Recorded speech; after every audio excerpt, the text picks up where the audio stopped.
Break के बाद आप सबका एक बार फिर से बहुत बहुत स्वागत है हमारी इस खास पेशकश नमो नंबर और नजरिया में। दरअसल हमारी ये पूरी चर्चा आज आधारित है प्रवासी भारतीय सम्मेलन में मुख्यमंत्री हुड्डा की कही गई बातों पर और गुजरात के मुख्यमंत्री नरेंद्र मोदी के नंबर 1 के दावों पर। बहरहाल बढ़ाएंगे अपनी इस चर्चा को आगे और गोपीचंद गहलोत साहब, सबसे पहले यहाँ पर आपसे हम जानना चाहेंगे कि मुख्यमंत्री हुड्डा और मुख्यमंत्री नरेंद्र मोदी दोनों की ये तुलना क्या वाजिब है और आज की इस बहस में कौन किस पर भारी पड़ा?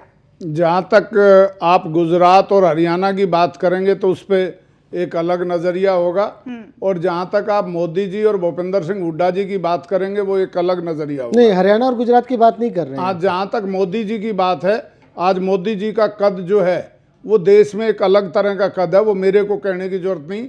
आज 125 करोड़ भारतीय जो है वो इस बात को सारे मान रहे हैं कि नरेंद्र मोदी को compete करने के लिए आज कांग्रेस के पास कोई मसाला नहीं है। इसी तरह से इसी गहलोत साहब कहीं ऐसा तो नहीं है कि ये बीजेपी और इनेलो गठबंधन की संभावित गठबंधन की एक बोल निकल रहा है? नहीं, ये कोई गठबंधन की बात नहीं है। जो ठीक बात है, आपने मेरे व्यू पूछे थे, मैंने आपको अपने व्यू बताए। जहां तक इंफ्रास्ट्रक्चर की बात है, जहां तक वो है, वो अगर आप अलग से पूछेंगे तो मैं बताऊंगा। खास तौर पर नंबर 1 की बात अगर आप करते हैं, अगर मेरे से पूछना चाहते हैं तो नंबर 1 आज हरियाणा किस किस चीज में है? नंबर 1 गहलोत साहब, इनेलो को लगाव तो है बीजेपी से। आपके नेता अभय चौटाला कई बार कई मंचों पर ये कहते हुए नजर आए कि लोकसभा चुनाव में इनेलो बीजेपी को बगैर शर्त के समर्थन देगी। नहीं, हमारा नजरिया बड़ा साफ है कि चाहे वो राष्ट्रीय स्तर हो या प्रदेश स्तर हो, हम कांग्रेस के साथ, जब से कांग्रेस को एक बार चोई देवीलाल जी ने बाई बाई कहा, उसके बाद हम कभी कांग्रेस के साथ नहीं गए और ना ही कांग्रेस के साथ हम जाएंगे। बीजेपी के साथ आ जाएंगे? नहीं, बीजेपी का हमारा कभी हुआ है, क्या हालात हों वो हमने अगर वहां पे जरूरत हुई तो आगे बढ़ते हैं। आज हालात ऐसा है, पूरे प्रदेश में कोई मुद्दा विपक्ष के पास नहीं है। आज विकास की जो बात, हरियाणा नंबर 1 की बात माननीय मुख्यमंत्री भूपेंद्र हुड्डा जी ने कही है, वो सच मायने में है। आज आपने कहा कि जैसे आज इन लोगों की मजबूरी है भाजपा के कोई उम्मीदवार की, कोई भाजपा का जो उम्मीदवार है प्रधानमंत्री पद का, उसके ऊपर से बहुत सारे केस उसके ऊपर लगे हुए। खुद उनके वरिष्ठ नेता आडवाणी ने उनको नहीं पसंद किया था और विरोध किया था। और 1.25 करोड़ भारतीयों की बात करते हैं, 1.25 करोड़ भारतीयों में उनका कोई भी किसी तरह का चार्म नहीं है।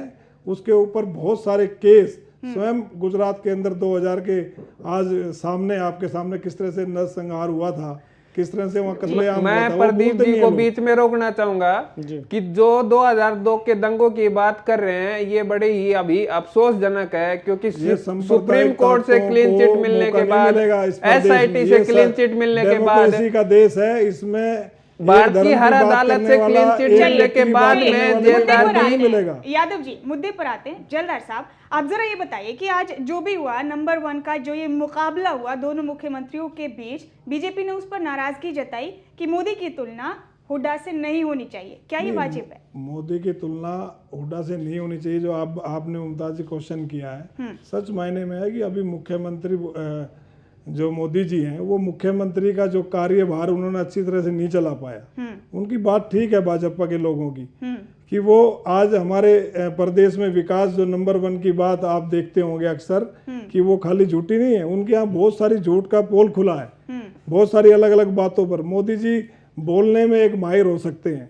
उनके चेहरे की जो बात, जो उन्होंने खुद, उनके भाजपा के लोगों ने कहा कि हुड्डा जी से मुकाबला नहीं हो सकता, क्योंकि भूपेंद्र हुड्डा तीसरी बार वो चुन के आ रहे हैं यहाँ पे। हुड्डा जी की तीसरी बार चुनाव के बारे में प्रदीप जी को बताना चाहूंगा कि अच्छा वक्ता भी वही होता है जो कुछ करता है तभी बोलता है, बिना कुछ करेंगे नहीं बोलेंगे। तीसरी बार वक्ता की बात भी मांगती है। तीसरी बार जीत कर आए हैं, शायद पब्लिक उनको पसंद कर रही हो, पर क्या आपको लगता है? प्रदीप जी, मैं आपके पास आऊंगा। तीसरी बार मोदी जी का चेहरा एक सांप्रदायिक ताकत जो गोपीचंद जी से पूछते हैं क्या कांग्रेस भूपेंद्र सिंह हुड्डा जी हरियाणा में तीसरी बार आ सकते हैं कि नहीं? प्रदीप जी, तीसरी बार भूपेंद्र सिंह हुड्डा जी आएंगे? आपके एक हाँ या ना में जवाब दीजिए, मैं गोपी जी के पास तीसरी बार चलता हूं। विकास की जीत होगी और तीसरी बार मुख्यमंत्री भूपेंद्र हुड्डा जी होंगे। गहलोत मैं अभी इनको बीच में यादव टोकना जी, चाहूंगा, यादव जी, आएंगे पर आपके पास। एक बार 1 मिनट, ये हरियाणा में विकास की बात कर रहे हैं, इन्हीं के ही कांग्रेस के सांसद राव इंद्रजीत सिंह वो साफ साफ मुख्यमंत्री जी पे आरोप लगा रहे हैं कि उन्होंने दक्षिण हरियाणा के साथ भेदभाव किया है, उन्होंने दक्षिण हरियाणा के को बिल्कुल अलग सा एक नजरिए से देखा है। कुमारी शैलजा है जो अम्बाड़ा से है, वो भूपेंद्र सिंह हुड्डा जी पे आरोप प्रत्यारोप लगा रहे हैं कि उन्होंने एक आज तरफा विकास आज किया अभय है। सिंह चौटाला भी बोल रहे थे इस बारे में, और ये भी कह रहे थे कि वो अपनी स्किन बचाने के लिए एक से फेस सेविंग के लिए ये सब बोलते हैं। गोपी जी, क्या लगता है आपको कि भूपेंद्र सिंह हुड्डा नंबर 1 का भले कितना भी नारा दे रहे हो, नंबर 1 हो नहीं हो, इसके बारे में बाद में हम इंफ्रास्ट्रक्चर और इनकी चीज़ों के बारे में बात करेंगे, क्या हुड्डा जी आ सकते हैं तीसरी बार? मैं तो ये कहूँगा कि अब 4 स्टेटों के जो चुनाव हुए हैं जी, उसके बाद कांग्रेस को अपना शक्ल जो है वो जनता ने अपने आईने में दिखा दी है जी। आज चाहे वो कुछ भी कहें, कभी भी चुनाव हो जाएं, हरियाणा के चुनाव जब होंगे तो शायद उन स्टेटों से भी बुरी हालत कांग्रेस की होगी, ये आप देख लेना। जहाँ तक मूल विषय था, मूल विषय पे मैं आपसे 2 बात जरूर करना चाहूँगा। मूल विषय था आज एनआरआई को अट्रैक्ट करना, अपना वो दिखा के ग्राउंड अप अपना इंफ्रास्ट्रक्चर दिखा के हम उनको इनवाइट करना चाह रहे थे। गुजरात वाले चाह रहे थे कि एनआरआई हमारे यहाँ ज़्यादा आके इन्वेस्ट करें, हरियाणा वालों ने भी इसका एक, मैंने शुरू में ही आपको बताया कि हमें एक प्लस पॉइंट है, दिल्ली के नज़दीक होने का हमें फ़ायदा मिलता है, परंतु दिल्ली के नज़दीक जो इंफ्रास्ट्रक्चर बनना था वो पहले ही बन चुका है। रेजिडेंस के हिसाब से गुड़गांव जो डेवलप होना था वो हुआ, उसमें इस 9.5 साल की कोई एक उपलब्धि गिना दें 9.5 साल कि ये में हमने डेवलपमेंट हुई है, ये लेकिन हमने जी, करा के 9.5 और साल में आपने देखा होगा कोई नई कि चीज हमने कितने करा। नई चीज हाँ, आपके- एक चीज जरूर हुई है, सबसे जरूरी जो इन चीजों में है वो लॉ एंड ऑर्डर। अगर हमारा लॉ एंड ऑर्डर ठीक नहीं होगा तो कोई हमारे यहाँ आएगा नहीं, आया हुआ भी वापस चला जाएगा। मुमताज जी, अब मैं आज कहना चाहता कल की हूं, रात की मैं बताना अगर चाहता हूँ, इंफ्रास्ट्रक्चर किसी को दिखाई नहीं देता तो क्या करें? 5 दुकानें सपनों मेन की बाजार बात में होती टूट थी गई। मेट्रो, आज 11 आपके बजे सामने मेट्रो है। 11 बजे हैं, आए जो लोगों की मेट्रो लाइफलाइन है। मेट्रो और एक्सप्रेस हाईवे सारा का सारा किसके आपके टाइम सामने में है। शुरू हुए हैं, आज ये जेलदार पूरा- साहब देख जेलदार लें। साहब। मेट्रो और एक्सप्रेस हाईवे और गुड़गांव को जो इंफ्रास्ट्रक्चर मिले हैं अगर आप देखें, वो किसने दिए हैं, पूरे गुड़गांव उनका आज श्रेय पटल पे लेने का दिखाई देता वो है। ना करें। मैं आपको एक ही चीज बता रहा हूँ, लॉ एंड ऑर्डर जो पे बात सच्चाई कर है रहा वो- था। उस पे लॉ बात एंड करेंगे। ऑर्डर कल गुड़गांव के सदर बाजार में 11:30 पे चोर घुसते हैं और वो 3 बजे तक लगातार 5 दुकानें उखाड़ ले जाते हैं और उनको कोई पकड़ने वाला नहीं। उससे 2 दिन पहले खांडसा रोड पे आप लॉ एंड ऑर्डर का दिवाड़ा अगर पिटाएंगे, अब से पहले चेन टूटती थी, अब तो ये हो गया कि लेडीज मैं के बोलना जबरदस्ती चाहता हूं कड़े कि काट के ये ले जा रहे जी, हैं। प्रदीप ये हालात जी, अगर होंगे तो फिर प्रदीप जी, क्या यहाँ पे वो गहलोत लोग साहब, आएंगे? सरकार की गहलोत बातें साहब भूल गए, जवाब लेते हैं सरेआम जरा। लूट मस्ती थी, सरेआम गुंडे आपको दिखाई देते थे, रोडों पे लॉ एंड ऑर्डर का भट्टा बैठा हुआ मैं तो था। आपको कल आज की बात बता रहा हूँ, तो उनका हालात- बता रहा गहलोत हूँ। साहब दोनों मुख्यमंत्रियों पर वापस आते हैं।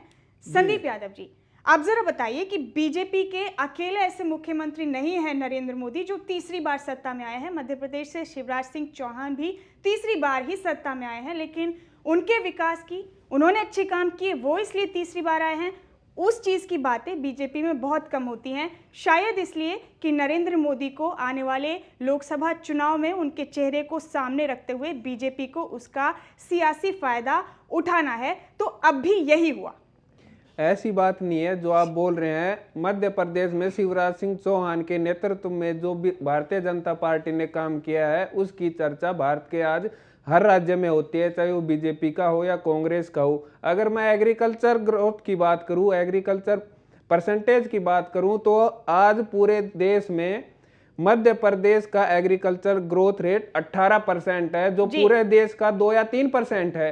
अगर मैं छत्तीसगढ़ की बात पर इस तरह क्यों नहीं आते? अगर आ रहे आज शिवराज चौहान क्यों नहीं थे प्रवासी भारतीय वाले में? आज सिर्फ मोदी चेहरा है बीजेपी। मैं नितेश जी के बताऊंगा। प्रदीप जी आपके पास आऊंगा। नितेश जी, क्या आपको लगता है कि बीजेपी एक ऐसे चेहरे को, क्योंकि यहाँ पे अगर हम कांग्रेस की बात करें तो ये तारीफ काबिल है कि राहुल गांधी और सोनिया गांधी और ऐसे बड़े सरीखे नेता होते हुए भी हुड्डा जी को वो इस तरह से प्रमोट करते हैं, क्योंकि वो चीफ मिनिस्टर की जब बात होती है तो मुख्यमंत्री के तौर पे पेश करते जी हैं। बिल्कुल। आपको नहीं और लगता है कि बीजेपी यहाँ में पे सिर्फ मोदी की बात अब होती है। सिर्फ मोदी जी की बात करते हैं? रमन सिंह जी है, चाहे वो आपके मनोहर पारिकर हैं, आपके शिवराज चौहान है, देखिए